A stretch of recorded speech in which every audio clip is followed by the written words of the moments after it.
Hi guys, BSc nursing का number 1 channel study medium में आप सभी का स्वागत है। अगर बीएससी नर्सिंग का आप लोग तैयारी कर रहे हैं तो ये सीरीज आप लोग के लिए बहुत इंपॉर्टेंट है। अगर आप सभी को क्लासेस एक साथ देखना है तो डिस्क्रिप्शन बॉक्स में लिंक दिया गया है, और अगर आप अच्छे से तैयारी करना चाहते हैं तो आप हमारे ऐप के साथ ज्वाइन हो जाइए, जिसका लिंक हमने डिस्क्रिप्शन बॉक्स में दे दिया है। वहाँ पे आपको कोर्स मिल जाएगी जो सबसे सस्ती होगी। वहाँ पे आपको एक पीडीएफ भी मिलेगा। अगर ये पीडीएफ आप पढ़ लेते हो तो इससे बाहर एक भी प्रश्न नहीं पूछा जाएगा। तो चलिए शुरू करते हैं आज का वीडियो। फर्स्ट क्वेश्चन है, एक गोली टकराती है और एक अनुप्रस्थ घर्षणहीन मेज पर पड़े एक ठोस ब्लॉक में धंस जाती है। इस प्रक्रिया में कौन सी भौतिक राशि सुरक्षित रहती है? संवेग, गतिज ऊर्जा, केवल संवेग, केवल गतिज ऊर्जा, ना संवेग और ना ही गतिज ऊर्जा। एक गोली टकराती है और एक अनुप्रस्थ घर्षणहीन मेज पर पड़े एक ठोस ब्लॉक में धंस जाती है। इस प्रक्रिया में केवल संवेग सुरक्षित रहता है। Right answer option number B. हमारा नेक्स्ट क्वेश्चन है, प्लांक नियतांक की यूनिट है। इसके ऑप्शंस हैं joule second, joule per second, joule second inverse two, joule second square. तो प्लांक नियतांक की यूनिट जूल सेकेंड होता है। प्लांक नियतांक फोटॉन की ऊर्जा और इसके विकिरण की आवृत्ति के अनुपात को प्लांक नियतांक कहा जाता है। Right answer option number A. Question number third, निम्नलिखित में से किसकी एक ही यूनिट होता है? कार्य और शक्ति, बल आघूर्ण और जड़त्व आघूर्ण, कार्य और बल आघूर्ण और कोणीय संवेग। तो इसका right answer option number C हो जाएगा। कार्य और बल आघूर्ण की इकाई एक ही होती है। Right answer option number C. हमारा नेक्स्ट क्वेश्चन है, वॉशिंग मशीन कौन सी क्रिया पर काम करता है? डिफ्यूजन, रिवर्स ऑस्मोसिस, सेंट्रीफ्यूगेशन, इनमें से कोई नहीं।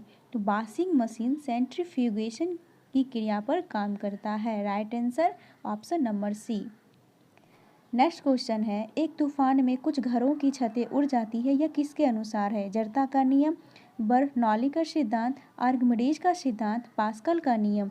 एक तूफान में कुछ घरों की छतें उड़ जाती है, यह बर्नौली के सिद्धांत के अनुसार होता है। Right answer option number B.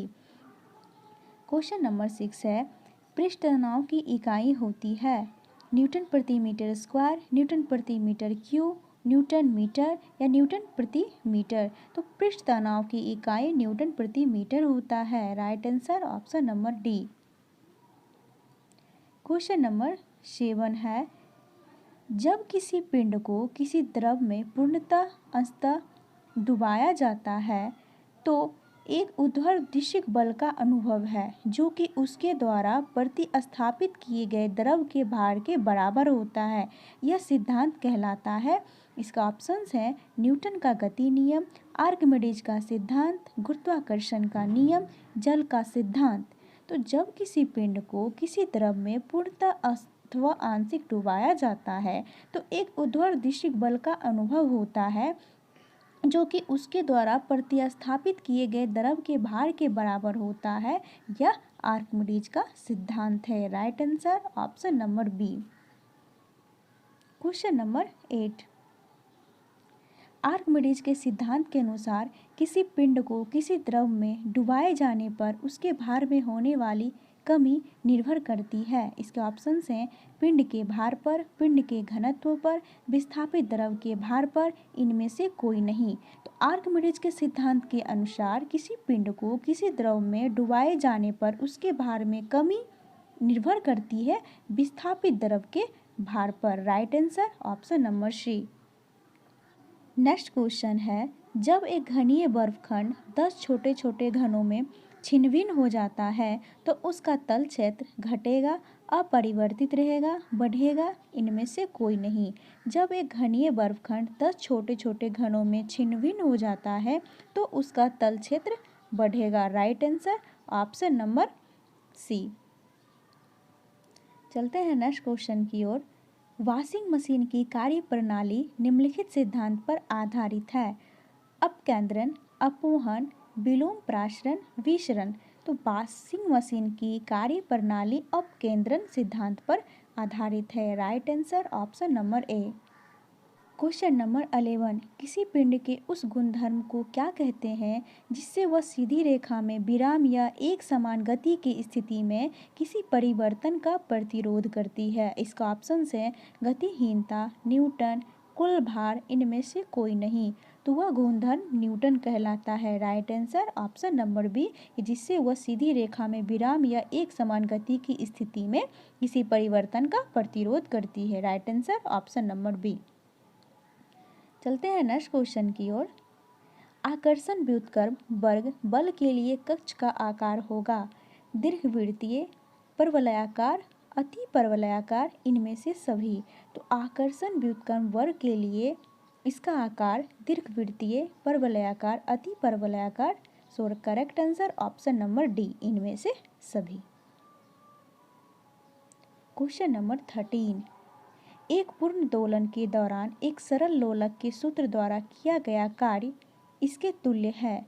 इसका ऑप्शन हैं लोलक की पूर्ण ऊर्जा, लोलक की गतिज ऊर्जा, लोलक की स्थितिज ऊर्जा या शून्य। तो एक पूर्ण दोलन के दौरान एक सरल लोलक के सूत्र द्वारा किया गया कार्य शून्य के तुल्य होता है। Right answer option number D, शून्य। क्वेश्चन नंबर 14 है, जब एक रेलगाड़ी की खिड़की से एक पत्थर स्वतंत्र छोड़ा जाता है, पत्थर द्वारा जमीन पर पहुंचने का समय सबसे कम कब होगा? जब रेलगाड़ी स्थिर है, जब रेलगाड़ी समान चाल से जा रही है, जब रेलगाड़ी समान त्वरण से चल रही है। उपयुक्त सभी दशाओं में समान समय लगेगा। एक रेलगाड़ी की खिड़की से एक पत्थर स्वतंत्र छोड़ा जाता है, पत्थर द्वारा जमीन पर पहुंचने का समय सभी दशाओं में समान समय लगेगा। इसका right answer option number D हो जाएगा, उपयुक्त सभी दशाओं में समान समय लगेगा।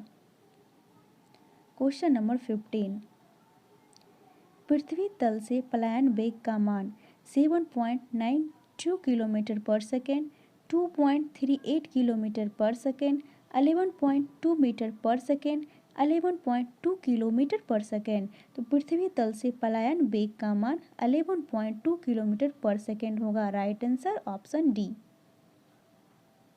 क्वेश्चन नंबर 16, स्वचालित वाहनों में इव चालित ब्रेक का प्रयोग निम्नलिखित में से किसका सीधा प्रयोग है? आर्किमिडीज के सिद्धांत का, टॉरिसेली के प्रमेय का, पास्कल के नियम का, बर्नौली के प्रमेय का। तो स्वचालित वाहनों में इव चालित ब्रेक का प्रयोग पास्कल के नियम का सीधा प्रयोग है। Right answer option number C, Pascal का नियम।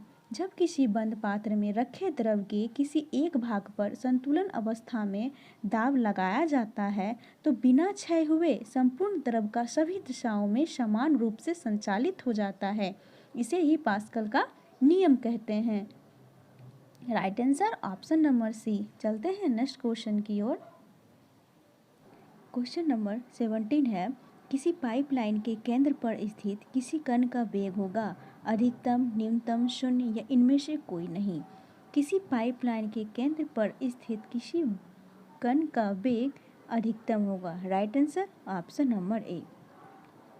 क्वेश्चन नंबर 18, एक घूमते हुए शाफ्ट से धागे से बंधी हुई एक गेंद एक समान गति पर घूमती है। शाफ्ट को अचानक रोकने पर गेंद के ब्लैंक कोणीय वेग के साथ धागा शाफ्ट के चारों तरफ लिपटना आरंभ कर देता है। इसके ऑप्शन से बढ़ते हुए, घटते हुए, स्थिर या शून्य। इसका correct answer option number B होगा, घटते हुए कोणीय वेग के साथ धागा शाफ्ट के चारों ओर लिपटना आरंभ करेगा। Right answer option number B. Next question है, भूमि का जल मूल रोमों तक किस दबाव से पहुंचता है? इसके ऑप्शन है वायुमंडलीय दबाव, केशिका दबाव, मूल दबाव, प्रासरण दबाव। तो भूमि का जल मूल रोमों तक केशिका दबाव द्वारा पहुंचता है। Right answer option number B, केशिका दबाव। नेक्स्ट क्वेश्चन है, धारा का वहन करने वाला एक लंबा सीधा कंडक्टर एक रिंग के अक्ष के साथ बढ़ता है। कंडक्टर रिंग पर एक बल डालेगा। यदि बल धारा का वहन करता है, का आवेश एक समान बंटित है, का आवेश समान रूप से बंटित नहीं है या इनमें से कोई नहीं। धारा का वहन करने वाला एक लंबा सीधा कंडक्टर एक रिंग के अक्ष के साथ बढ़ता है। कंडक्टर रिंग पर एक बल डालेगा। यह बल धारा का वहन करता है? Right answer option number A. BSc nursing का अगर आप लोग अच्छे से तैयारी करना चाहते हैं तो आप हमारे ऐप के साथ ज्वाइन हो जाइए। वहाँ पे आपको पेड कोर्स मिल जाएगा बहुत ही सस्ते में, और अगर पीडीएफ डाउनलोड करना है तो वो भी आपको हमारे ऐप में ही मिलेगी बहुत ही शानदार 12,000 ऑब्जेक्टिव क्वेश्चन के साथ। अगर ये पीडीएफ आप पढ़ लेते हैं तो एक भी क्वेश्चन नहीं छूटेगा। वीडियो अगर पसंद आए तो लाइक कीजिएगा, सभी के साथ शेयर कीजिएगा और चैनल को सब्सक्राइब कीजिएगा। अधिक जानकारी के लिए हमारे दिए गए हेल्पलाइन नंबर पर संपर्क करें। तो चलिए मिलते हैं नेक्स्ट वीडियो में, तब तक के लिए बाय बाय।